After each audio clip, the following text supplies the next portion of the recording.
연약하고 부족한 자가 오직 주의 은혜로 하나님 말씀을 전합니다. 사람의 말과 뜻이 전해질까 두려운 마음으로 이 자리에 있사오니 하나님께서 친히 역사하여 주옵소서. 살아계신 하나님의 말씀만 증거할 수 있도록 성령께서 친히 이 시간 우리와 함께하여 주옵소서. 온전히 주님께서 우리와 함께하심을 믿고 감사하며 우리 주 예수님의 이름으로 간절히 기도하옵나이다. 아멘.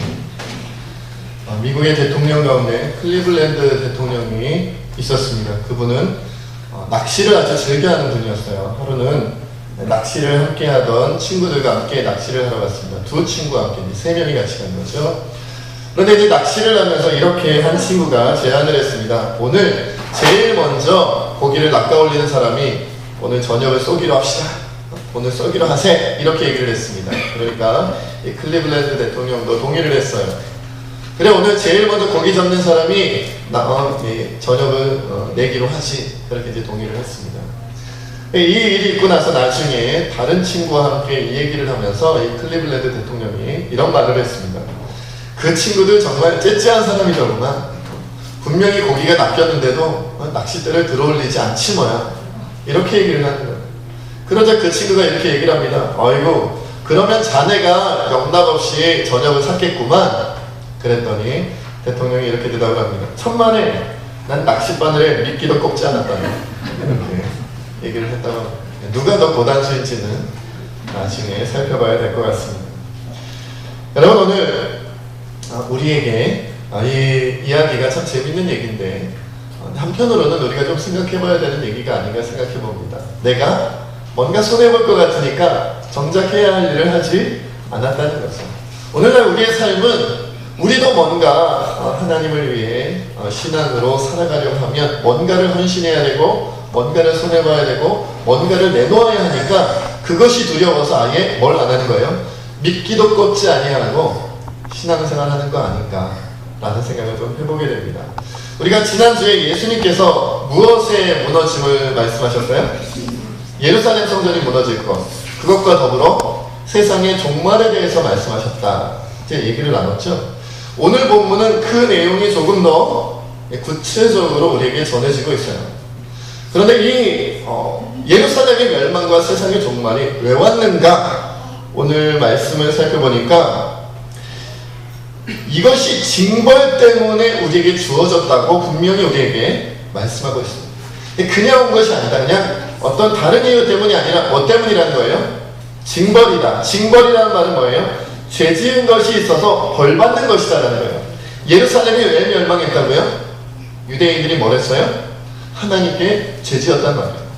그러면 세상의 종말은 왜일까요? 세상의 종말은 우리가 죄 지었기 때문에 온다는 것이죠.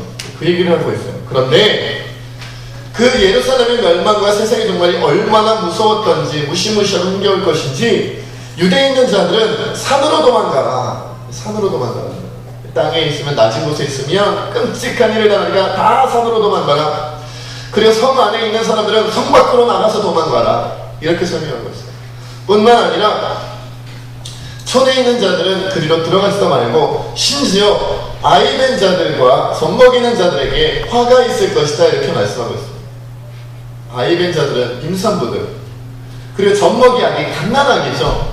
누군가 품에 안아서 키워주지 않으면 죽을 수밖에 없는 이 여린 존재들은 오히려 그들이 여리고 보호받아야 되는 대상이기 때문에 뭐가 임한다는 거예요? 화가 임한다는 거예요. 화가 임한다. 여러분, 제가 그 캄보디아에 한번 간 적이 있었는데 캄보디아에서 이 킬링필드라는 그렇죠? 아주 많은 사람들이 학살당했던 공산군에 의해서 학살당했을 때 그 사람들의 해골들을 모아다가 전시해 놓은 곳이 있어요. 킬링필드라고. 전시는 거기 가보니까 정말 해골을 무지막지하게 전시를 해놨더라고요. 근데 그 가운데 제가 인상 깊었던 건 뭐냐면 그 이제 공산군들이 사람들을 학살하는데 어른들만 학살한 게 아니라 누구도 어린 아기들도 학살을 했어요. 근데 어떻게 학살을 했냐면 그 이제 그림을 이렇게 그려놨습니다. 그림을 그려놨는데 어린아이들을 붉은 나무에다가 아이들 다리를 붙잡고 어떻게 해요? 휘둘러서 아이들의 머리를 그 나무에 부딪혀서 머리를 깨는 거예요. 그런 식으로 학살을 했더라고요. 그리고 더 어린 갓난아기는 어떻게 학살을 했냐면 아이들을 집어던져요. 공중에 집어던져요. 그리고 총으로 사격 연습을 하면서 죽입니다. 아이들 공중에 집어넣고 집어던지고 한 사람은 쏘고 한 사람은 집어 공중에 띄어올리고 한 사람은 쏘고 그런 식으로 이제 학살을 했던 그림이 이렇게 그려져 있어요. 그리고 요것은 아이들의 해골입니다 하고 이렇게 쫙 전시를 해놨어요. 여러분 정말 끔찍한 때는요 가장 보호받아야 될 사람들이 보호받지 못한 때가 끔찍한 때죠. 어른들이 학살을 당하는 것도 끔찍한 일입니다. 그렇죠? 어른들이 학살당하는 것도. 그러나 정작 정말로 보호받아야 할 아이벤 임산부와 어린 아이들이 학살을 당하고 있다면 그것은 정말 더 이상 나갈 수 없을 만큼 끔찍한 일이다. 심지어는 임산부들도 어떻게 해요? 그 배를 갈라 아이들까지도 함께 죽이는 일이 실제로 있었다는 것이죠. 그런 일들이 언제 일어난다는 거예요? 예루살렘이 멸망할 때, 그리고 언제 세상에 멸망이 다가올 때에 그런 일이 일어난다는 거예요. 그 정도로 무서운 일이 일어납니다. 그래서 유대의 역사였던 요세푸스는 이렇게 말했어요. 로마군에 의해서 예루살렘이 멸망당할 때 무려 110만 명이 학살당했다. 이렇게 얘기해요. 110만 명. 그럼 물론 2차 세계대전 때는 유대인들이 600만 명이 학살을 당했고 수천만 명이 죽임을 당했지만 당시에 오늘날처럼 그렇죠? 시간이 많이 흐른 뒤가 아니라 벌써 지금으로부터 수천 년 전이란 말이에요. 그때는 지금만큼 인구가 많지도 않았을 것인데 그런데 110만 명이 학살당했다면 어마어마한 사건이죠. 또한 이 요세푸스는 이렇게 기록해놨어요. 로마의 디도 장군이 지휘를 해서 이제 예루살렘을 멸망시키는데 이런 명령을 내렸답니다. 예루살렘에 사람이 사는 흔적을 아예 없애버려라. 흔적 자체를 없애버려라. 예루살렘에 사람이 살았던 흔적을 아예 없어버리라고 그렇게 명령을 내렸다는 거예요. 그 정도로 무시무시한 일이 일어났다는 것이죠. 뿐만 아니라 이어지는 오늘 본문 말씀에 보면 예루살렘 멸망을 넘어서서 세상 종말에 대해서 얘기하는데 25절, 26절 말씀 함께 읽겠습니다. 시작. 2월 30일에는 진주가 있겠고 땅에서는 미국들이 바다와 파도의 성난 소리로 인하여 곤란한 중에 공고하리라. 사람들이 세상의 나라를 생각하고 무서워하며 기절하니 이는 하늘의 권능들이 흔들리겠습니다. 즉 1월 성신엔 징조가 있고 땅에는 민족들이 바다와 파도의 성난 소리로 인하여 혼란한 중에 곤란하고요. 사람들이 하늘의 권능들이 흔들리는 것을 봤다 그랬어요. 여러분 1월 성신의 징조가 있다는 게 뭔가요? 1월 성신 말 그대로 해와 달과 별들의 징조가 있다. 이 누가복음은 정확하게 이렇게 설명이 안 되어 있는데 마태복음과 마가복음에는 이렇게 설명되어져 있습니다. 해가 어두워지며 달이 빛을 내지 아니하며 별들이 하늘에서 떨어지며 하늘에 있는 권능들이 흔들리리라. 천지개벽, 천지개벽. 그냥 천지개벽이 아니에요. 우리는 보통 천지개벽 하면 어디를 생각해요?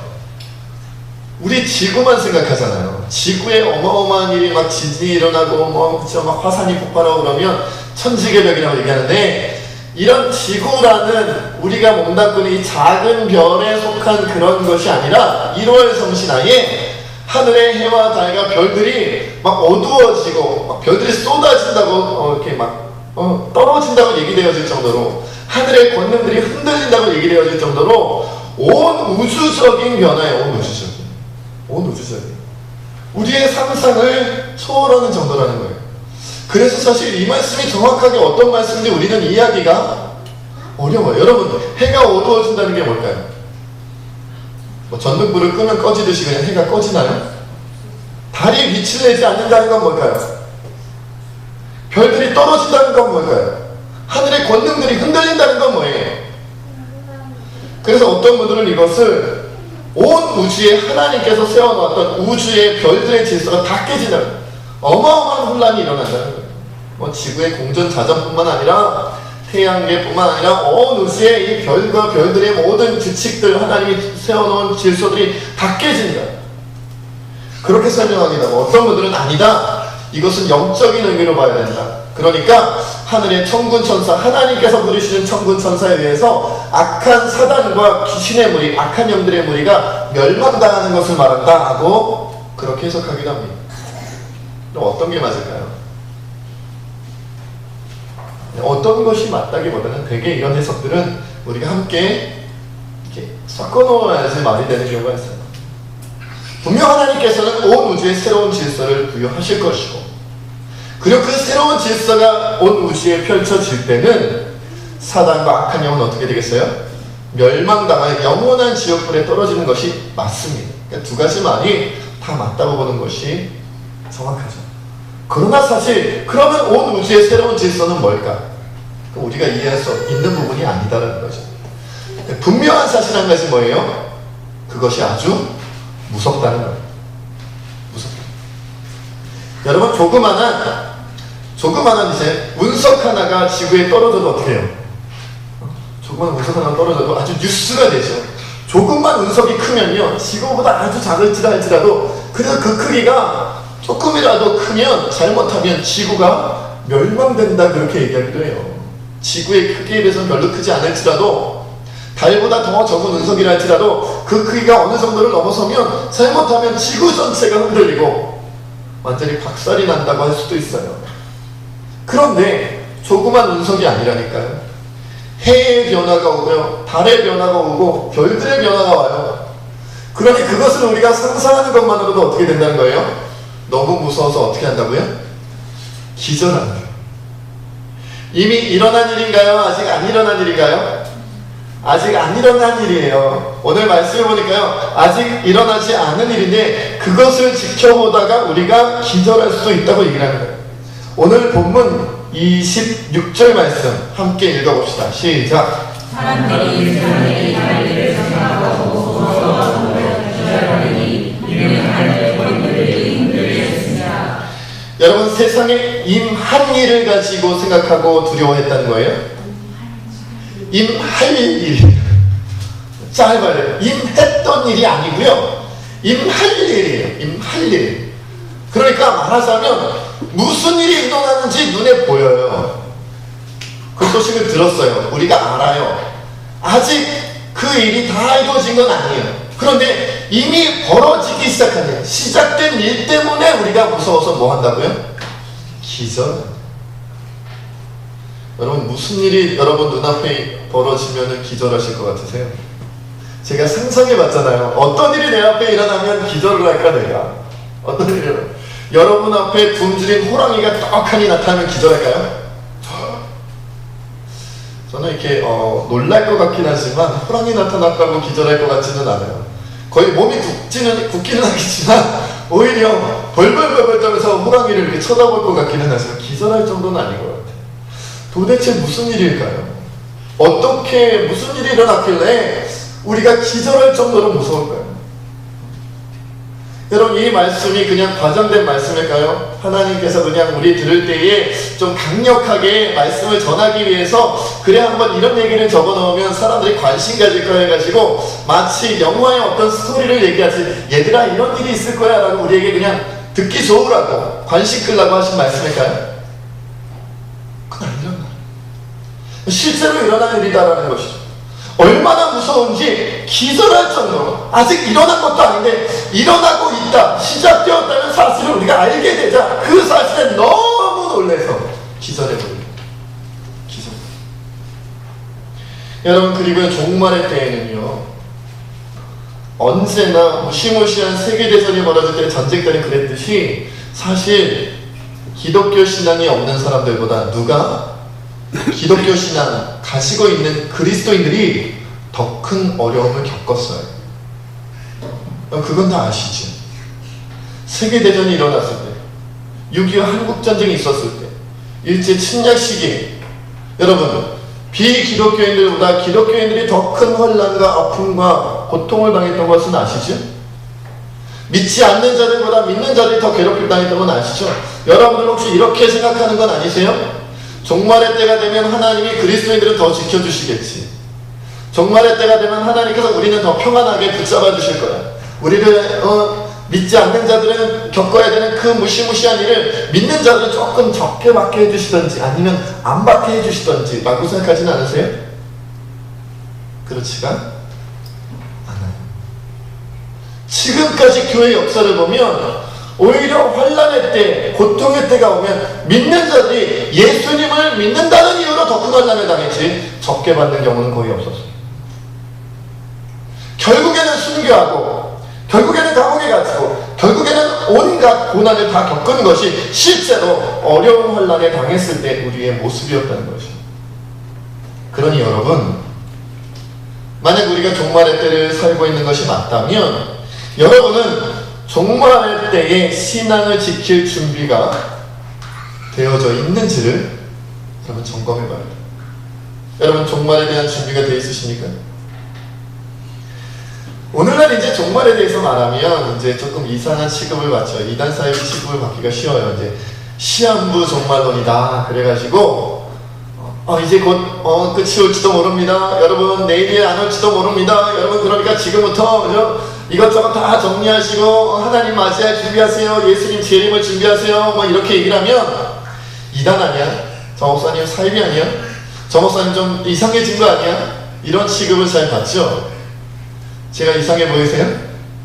생긴 거는 멀쩡하게 생겼잖아요. 이상하게 보이세요. 오늘 보니까 오늘 우리 교회 처음 오신 분들도 몇 분 계신 것 같아요. 내가 진짜 누가 이렇게 우리 교회 새진교회라고 인도를 해가지고 왔는데 오늘 처음 왔는데 잘못 왔네. 저분은 왜 나를 이 교회로 이끌어가지고 이상한 교회로 이상한 목사님 설교를 하고 데리고 왔을까? 원망이 될지도 모르겠어요. 그러나 여러분 분명한 것은 뭐냐면 성경 66권에서 끊임없이 강조하는 것이 종말입니다. 성경 66권에서 아예 창세기에서부터 아버지께서 우리에게 종말에 대해서 얘기했고요. 구약의 앞부분보다는 뒷부분 예언서로 가면 종말에 대해서 더 많이 얘기했고요. 구약의 예언서보다 신약 성경으로 넘어오면 그러니까 시간이 흐르면 흐를수록 특히나 예수님의 말씀 직접적으로 하나님의 아들이신 예수의 말씀을 직접적으로 적어놓은 복음서에는 끊임없이 종말에 대해서 얘기했습니다. 예수님이 처음으로 공생의 사역을 시작하면서 하신 말씀이 뭐예요? 회개하라 천국이 가까웠느니라. 이 말은 뭐예요? 세상 끝이 얼마 남지 않았다는 거예요. 예수님이 처음부터 말씀하셨던 게 세상 끝이 가까웠다는 거예요. 지금 회개하라는 거예요. 지금 5년 뒤에 10년 뒤에 20년 뒤에 내가 이제 직장에 취직한 지 얼마 안 됐으니 내가 결혼한 지 얼마 안 됐으니 아이를 다 키워놓고 직장에서 그냥 좀 안정되고 취직하여 이제 승진할 만큼 승진하고 모든 것이 조금 안정되고 난 다음에 회개해라. 그 다음에 예수 믿어라. 그 다음에 신앙생활하라. 그렇게 말씀하시지 않고 지금 하라는 거예요. 지금. 왜? 가까웠기 때문에. 마지막에 가까웠기 때문이다라는 것이죠. 그렇죠? 그 예수님 처음부터 그랬어요. 제가 이단 사역이면 예수님 뭘 이단 사역을 할 수는 없고 예수님도 이상한 말씀하신 게 되는 거예요. 그러니 당시에 유대인들 특별히 종교 지도자들이 예수님을 정말로 사이비 취급했잖아요. 이상한 사람이에요. 여러분 그런데요, 우리가 오늘 말씀을 통해 우리가 기억해야 될 것은 뭐냐면, 그렇다면 목사님 우리가 종말에 대한 예수님이 처음 말씀하셨다고 했는데 예수님이 오시고 이 십자가를 짊어지시고 부활하셨다가 이제 주님 품으로 하나님 품으로 보좌 우편으로 올라가시고 나서 지금 너무 많은 시간이 흘렀잖아요. 너무 많은 시간이 흘렀어요. 2000년이나 가까이 지나가 버렸는데 나 아직 종말은 오지 않았으니 그거 이상한 거 아닙니까? 라고 생각하실 수도 있어요. 심지어 오늘 말씀 32절 말씀은 또 이렇게 말씀합니다. 우리 32절도 함께 읽겠습니다. 시작. 내가 진실로 너희에게 말하노니 이 세대가 지나가기 전에 모든 일이 다 이루어지리라. 그렇죠? 예수님 말씀하시기를 이 세대가 지나가기 전에 모든 일이 다 이루어지리라. 여러분 사람의 생각으로 보면 이 세대니까 지금 예수님 말씀 듣고 있는 그 사람들이 죽기 전에 모든 일이 다 이루어질 것이다 라고 그렇게 받아들인다면 예수님 말씀이 맞아요, 틀려요? 틀리지요. 그 사람들 아직 살아있을까요? 2000살, 3000살 뭐 이렇게 사나요? 사람이 100살도 못 살잖아요. 200살도 못 살잖아요. 벌써 다 죽었어요. 그 세대 다 사라졌어요. 그럼 우리가 이걸 어떻게 받아들여야 되는 것이죠? 아직도 종말이 오지 않아요. 여러분 그렇게 이 말씀 우리가 어떻게 이해하고 해석하느냐에 따라 종말에 대한 우리의 태도가 달라지는 거예요. 여러분, 그런 면에서 보면 저는 우리나라가 남북으로 갈려서 지금 휴전 상태라는 게 종말을 위하는 데 아주 도움이 된다고 생각을 합니다. 여러분, 지금 우리는 전쟁이 끝난 상태가 아니라 무슨 상태예요? 전쟁의 휴식이죠, 휴식. 지금도 전쟁 중인 거죠. 끝나지 않았어요. 우리만 전쟁이 끝났다고 생각하고 착각하는 것 같아요. 우리나라 사람들만. 외국 사람들이 볼 때는 지금 대한민국은 전쟁 중인 거예요. 지금 전쟁 중인 거예요. 자기네끼리 지금 총칼을 맞대고 싸우고 있는 거예요, 여러분. 지금 싸우고 있는 거예요. 지금 전쟁 중이라니까요. 여러분, 결코 지금 우리가 끝나지 않은 것처럼, 전쟁이 끝나지 않은 것처럼 지금 종말은요, 예수님께서 회개하라 천국이 가까웠느니라고 선포하신 이후부터 종말이 시작된 거예요. 여러분, 모든 신학자들이 그렇게 얘기를 합니다. 예수님이 처음 오셨던 그 순간부터 종말이 시작된 것이다. 종말의 때가 지금 지나가고 있는 거예요. 2000년 동안 종말의 시간이 지금 지나가고 있는 거예요. 말하자면요, 오늘 당장 세상의 끝이 온다. 오늘이 마지막 날이라고 해도 이상할 것이 하나도 없다는 거예요. 오늘 아침 9시에 우리 이하전도의 몇 분 집사님들과 함께 양육을 하면서 그런 얘기를 나눴어요. 여러분, 우리는 어떤 상태이냐면 마치 병원에서 당신은 이제 시한부 인생입니다고 선고받은 것과 똑같아요. 당신은 이미 치료할 수가 없습니다. 수술해도 안 되고 약으로도 안 되고 어떻게 해도 병을 고칠 수가 없습니다. 이제 당신은 일주일 안에 죽습니다 라고 병원 의사가 선고를 내린 것과 똑같아요. 그러면 7일밖에 못 산다고 한다 할지라도 딱 7일만 사나요?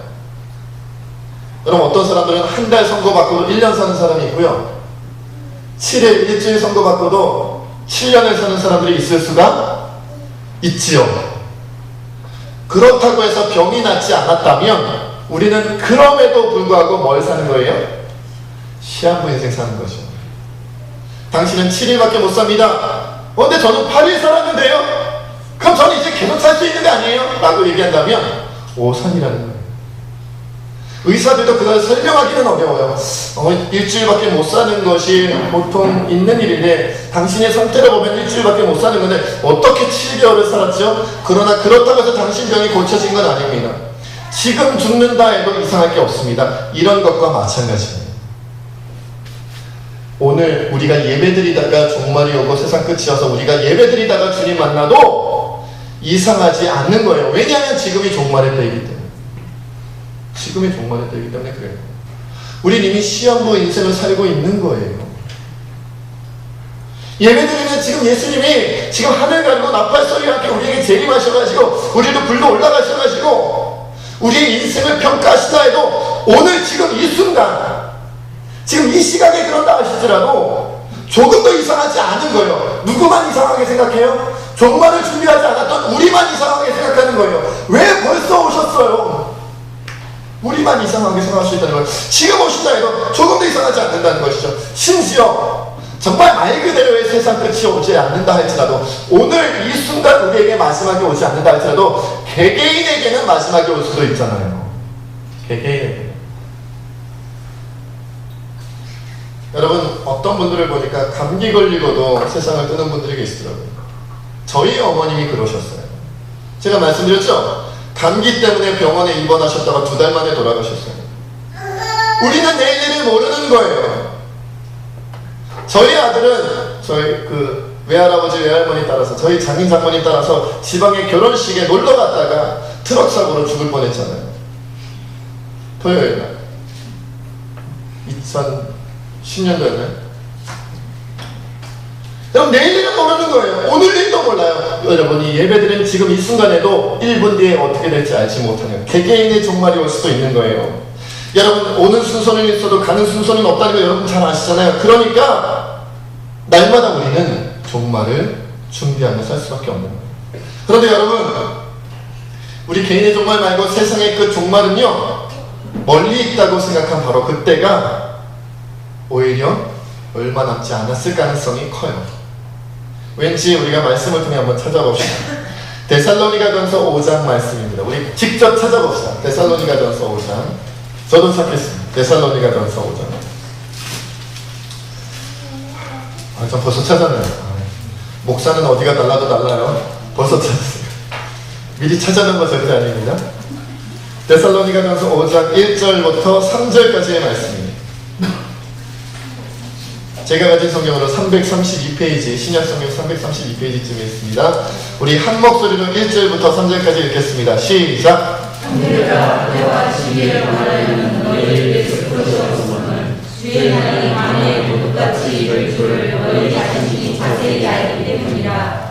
그들이 평안하다 안전하다 할 그때에 임신한 여자에게 세상의 고통이 그와 같이 멸망이 갑자기 그들에게 이르리니 결코 피하지 못하리라.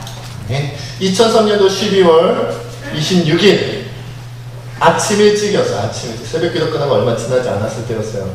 저희 집사람이 화장실에 들어갔다가 갑자기 저를 부릅니다. 여보! 저를 여보라고 부르거든요. 여보! 양수가 터졌대요. 아무도 놀라지 않으시네요. 제가 양수인데. 제 이름이 양수입니다. 양수가 터졌다고. 그래서 부랴부랴 산부인과로 같이 가서 그때 출산한 아이가 이한음이라는 아이입니다. 너무 갑작스러웠어요. 제 기억으로는 예정일보다 한 달 반인가 일찍 태어난 거예요. 갑작스럽게. 크리스마스 잘 보내고요. 크리스마스 이브, 크리스마스 잘 보내고 바로 다음날 아침 일찍이었어요. 너무 갑작스러웠어요. 저는 양수가 터진다는 게 뭔지도 못해요. 내가 왜 터져? 막 이러면서 양수가 왜 터져? 막 이러면서 그렇게 태어난 거예요. 그렇게 10년을 보내서 우리 아이가 벌써 태어나기 10년이 지났어요. 갑자기 오더라고요. 갑자기 전혀 예상하지 못하던 시각에 저희 어머님이 가실 때는요, 토요일 사역을 잘 마무리고 주일 사역을 잘 마치고 새벽에 갑자기 새벽 2시인가 3시쯤에 저희 큰 누나에게서 전화가 왔어요. 전화 받는데 딱 느낌이 왔어요. 어머니 가셨다. 바로 전날까지 어머니를 만나서 이것저것 얘기도 나누고 그렇게 했던 것이 정말 눈에 선한데 그날 밤에 돌아가신 그날 새벽에 여러분 언제인지 모르겠더라고요. 도적같이 오는 거예요. 도적이 미리 얘기하지 않잖아요. 내일 올 거야. 일주일 뒤에 내가 몇 시쯤 갈 테니까 방 청소하고 도둑이 올 것을 기다리고 있으세요 라고 얘기하는 도둑은 아무도 없어요. 주의 종말이 그렇다는 거예요. 여러분 그래서 저는 이렇게 생각을 합니다. 여러분 지진이 일어난다, 기근이 일어난다, 뭔가 천재지변이 일어나고 해가 떨어지고 해가 어두워지고 달이 어두워지고 별이 떨어지는 그것보다 더 확실한 종말의 징조가 뭔지 아세요? 천재지변보다 우리가 상상하지 못하던 어마어마한 지진이 일어나고 화산이 폭발을 해서 어마어마한 화산이 폭발을 하고 막 지구가 그냥 온 전지가 막 기근이 들고 가뭄이 들고 난리가 나는 것보다 온 세상이 전쟁이 일어난 것보다 더 확실한 종말의 징조가 뭔지 아세요? 평안하다 안전하다예요. 평안하다 안전하다 오지 않는다. 아직 때가 되지 않았다. 우리 아들 우리 딸이 아직 학교도 졸업하지 않았고 결혼도 하지 않았다. 난 아직 제대로 된 직장에 취직하지도 않았다. 나는 아직 제대로 승진하지도 못했다. 내가 차린 회사가 내가 하고 있는 가게가 아직 제대로 정상궤도에 올라가지도 않았고 안정되지도 않았다. 종말이 올지 않을 것이다. 이렇게 빨리 올 리가 없다. 그렇대잖아. 이렇게 빨리 올 리가 없다고 생각하는 바로 그때가 종말의 때라는 거예요. 누구마저도 여러분마저도 그렇게 생각할 때. 왜요? 먼저는 하나님께서 그렇게 말씀하셨기 때문에 우리가 절대 이렇게 빨리 올 것이 아니다라고 생각합니다. 아니 그 생각마저 없는 거예요. 종말에 대한 생각 자체가 없는 거예요. 관심 자체가 없는 거예요. 저희 아들이 지방으로 내려갈 때 트럭이 우리 아이를 덮칠 거라고 저는 전혀 상상하지 않았어요. 그런 가능성 자체 0.1%도 생각하지 않았어요. 그런데 일어났어요. 오히려 제 마음속에는 하늘이가 할아버지 할머니랑 내려가서 재미있게 노는 동안에 나는 우리 집사람이랑 또 좋은 시간 보내 재미있게 놀아야지. 이 여유를 어떻게 누릴까 다른 생각하고 있었던 거예요. 이 하늘이가 없는 이 한적한 시간을 어떻게 보낼까 잘 보내야지 다른 생각하고 있었단 말이에요. 여러분 그때가 마지막일 수 있어요. 평안하다 안전하다 아직은 아니다. 아니 그 생각 자체를 잊어버렸을 때가 도리어 종말이 우리 눈앞에 다가온 시간일 수 있다는 거예요. 여러분 그러나 제대로 된 그리스도인이라면 당연하게 종말을 준비합니다. 우리 데살로니가전서 우리 읽었던 1장과 3절 그 이후에 나오는 4절부터 6절까지의 말씀도 함께 읽겠습니다. 시작.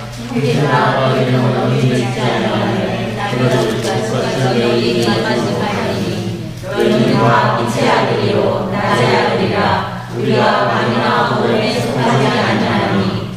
그러므로 우리는 다른 이들과 같이 가증하지 말고 오직 깨어 정신을 차리지라. 아멘. 여러분 준비가 잘 된 사람은요 시험날이 다가오는 것이 기쁘고 감사한 일. 아무 때라도 누가 나를 좀 테스트해줬으면 좋겠다. 제가 신대원 시험 준비할 때요 성경을 아주 열심히 공부를 했어요. 2년 동안. 왜 2년 동안 공부했을까요? 한번 떨어졌으니까 그렇죠. 재수했거든요. 그래서 2년 동안 열심히 공부했어요. 1년 동안은 그래도 공부하는 게 조금 부족해가지고 성경에 대해서 잘 모르는 게 많은데 2년 공부하고 어떤 분들은 막 실수를 하셨더라고요. 10년 동안 10번 신경 들어가요. 그러니까 이분들은 성경 공부를 할 게 없어. 안 해도 되는 것까지 막 공부해요. 너무 많이 공부를 해가지고 10번 공부를 해가지고 막 그냥 공부 안 해도 시험 나오지도 않은 것까지도 다 외우고 앉았어요. 너무너무 잘하는 거야. 그런 분들의 특징이 뭔지 아세요? 누가 날 좀 테스트 좀 해줬으면 좋겠어. 누가 나에게 좀 물어봤으면 좋겠어. 뭔가 나에게 이것이 뭔지, 이것이 도대체 무슨 내용인지, 그것까지도 정말 기억하고 있는지를 확실히 물어봐줬으면 좋겠어. 왜냐하면 자신이 있는 거예요. 자신이.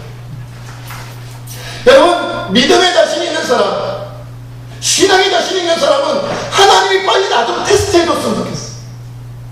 하나님 빨리 뭔가 이 세상에 뭔가 일으켜가지고 내 믿음이 정말 멋지게 소금과 빛의 역할처럼 드러났으면 좋겠는 거예요.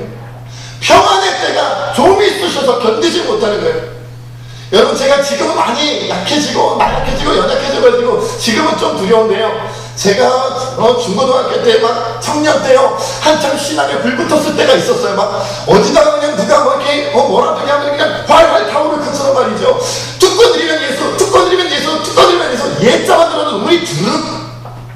십자가 세상에 오면 십자가 내가 다 지고 가리라. 그냥 조그만 십자가는 성에 찬다면 남들보다 큰 십자가 지고 가야지.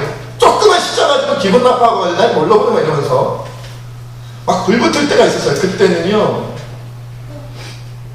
솔직히 왜 지금이 평화의 시기야. 숨기하기 어렵게 왜 이렇게 평화는 한국교회가 이렇게 제일 잘 나갈 때 내가 태어나가지고 아무런 고난도 없고 예수 믿는다고 누가 때리지도 않고 죽이지도 않고 환난도 없고 야 이래가지고 내가 하늘의 상급과 멸관 받겠어? 이런 생각을 실제로 했었어요. 한참 뜨거울 때 제가 구체적인 나이까지 정하고 기도했었던 거 제가 말씀드렸는지 모르겠어요. 하나님 한 45세쯤에 순교하게 해주세요. 정말로 그렇게 기도했어요. 수년 동안. 40세 너무 짧은 것 같고 오래 일을 못할 것 같고 50세 너무 늦은 것 같고 짧고 굵게 하나님 위에 막 달려가요. 45세쯤에 5년 남았는데 주님 기도 내용이 좀 바뀐 거 아시죠? 기도 내용이 좀 바뀌었어요.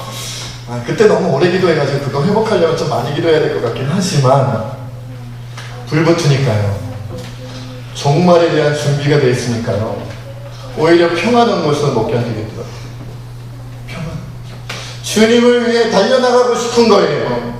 하나님을 위해 달려가고 싶은 거예요. 이 평안함이 나를 견디지 못하게 만드는 거예요. 그런데 종말이 준비가 되지 않은 사람은요 평안이 좋은 거예요. 종말이 준비가 안 된 사람은요 안전한 게 좋은 거예요. 종말이 준비되지 않은 사람은요 그냥 이대로 영원히 계속되기를 원하는 거예요. 아무런 문제도 환난도 고난도 내가 예수 믿는 것 때문에 당해야 할 그 모든 것들이 오지 않기를 원해요. 하나님 나는 물질에 어려움 당하지 않기를 원해요. 하나님 나는 건강에 어려움 당하지 않기를 원해요. 나는 예수님 복음 전하다가 어려움 당하지 않기를 원해요. 하나님 나라 때문에 당하는 고난은 없었으면 좋겠어요. 이것이 종말의 준비가 되지 않은 사람들의 공통적인 마음이에요. 미국의 한 교도소에 수감된 한 사형수가 신문 한 장을 손에 쥐고 하염없이 눈물을 흘렸대요. 그 신문의 머리기사는 오늘 서두에 말씀드렸던 미국의 제22대 대통령 클리블랜드 낚시 잘한다는 클리블랜드 대통령의 취임식 기사가 신문 머리기사로 나왔어요. 이 사형수가 이 신문 한 장을 부여잡고 막 엉엉 이렇게 간수가 물어보는 거죠. 도대체 당신 왜 이 기사를 읽고 우는 겁니까? 그때 이 사형수가 이렇게 얘기합니다. 클리블랜드와 저는 대학교 동창입니다. 근데 어느 날 수업을 마치고 집에 가는 길에 두 사람 다 교회 종소리를 들었는데 클리블랜드가 저에게 속삭였어요. 친구여, 교회에 가보세요. 마이 프렌드. 이렇게 했습니다. 그때 그 친구는 거절을 했다는 거예요. 거절을 하고 클리블랜드는 교회로 갔다는 거죠. 클리블랜드는 그 길로 교회로 가고 그 친구는 술집으로 갔대요. 그리고 이렇게 운명이 완전히 달라진 거예요. 그렇다고 해서 클리블랜드가 처음부터 믿음이 좋았던 건 아니다 그래요. 클리블랜드는 21대 24대 미국 대통령이었는데 장로교의 목사 아들로 태어났답니다. 장로교 목사. 그런데 그의 청소년 시절에는 방탕하고 갈등으로 계속되는 방황하는 시기였대요. 그래서 술에 찌들어알고 살고 나쁜 친구들과 함께 지내면서 골목을 누비면서 다녔다 그래요. 그러면서 술을 마시면서도 돈 내고 술 마시는 법은 한 번도 없었대요. 어떻게 술을 마셨는지는 모르겠는데 주먹을 많이 사용했나봐요. 아니면 남들한테 얻어먹든지 한 번도 술값을 낸 적이 없대요. 걸핏하면 시비가 붙어서 이것저것 닥치는 대로 때리고 싸우고 부수는 게 그의 일이었다는 거예요. 그런데 아까 그 사형수가 얘기했던 것처럼 어느 날 이 친구가 그러니 이 클리블랜드나 그 친구나 거기서 거기 막자기 인생을 살고 있었는데 어느 날 같이 길을 지나가고 있는데 골목을 지나가고 있는데 교회 앞에서 그 교회 종소리와 함께 교회의 부흥의 현수막을 보게 됩니다. 그 현수막에 뭐라고 적혀있냐면 로마서 6장 23절 죄의 삭슨 사망이요 하나님의 연세는 그리스도 예수 우리 주 안에 있는 영생이라는 말씀을 보게 된 거예요. 그래도 목사들이라고 예전에 읽었던 기억이 나서 그 말씀 죄의 삭슨 사망이요 죄의 삭슨 사망이요 죄의 삭슨 사망이요 그 한마디가 자기 마음 안에 새겨진 거예요. 그리고 친구에게 얘기한 거예요. 우리 같이 교회로 들어갈까? 그런데 그 친구는 어떻게 해요? 술집으로 가고 클리블랜드는 교회로 왔어요. 그리고 나중에 그는 미국의 대통령이 되고 한 사람 사형수가 됐다. 여러분 내일은 회개할 시간이 주어지지 않을 수도 있어요. 내일은 그동안에 여러분이 미뤄뒀던 하나님을 위해서 충성하고 봉사할 시간이 주어지지 않을 수도 있어요. 하나님 이번에는 안 돼요. 하나님 3년 동안은 안 돼요. 올해는 우리 아이가 고3이 올해는 제가 승진해야 돼요. 올해는 제가 사업을 일으킨 지 얼마 안 됐어요. 올해는 우리 가정에 내 안에 우리 자녀들에게 우리 부모님께 내 형제자매에게 이런저런 일이 있어요. 그러니까 올해는 안 돼요. 2년 동안은 안 돼요. 3년 동안은 안 돼요. 5년 동안은 안 돼요. 우리가 집 사기 전에는 안 돼요. 우리 집이 경제적으로 안정을 이루기 전까지는 안 돼요 라고 여러분들이 말씀하신다면 영원히 기회가 없을 수 있어요. 다시는 안 올 수도 있어요.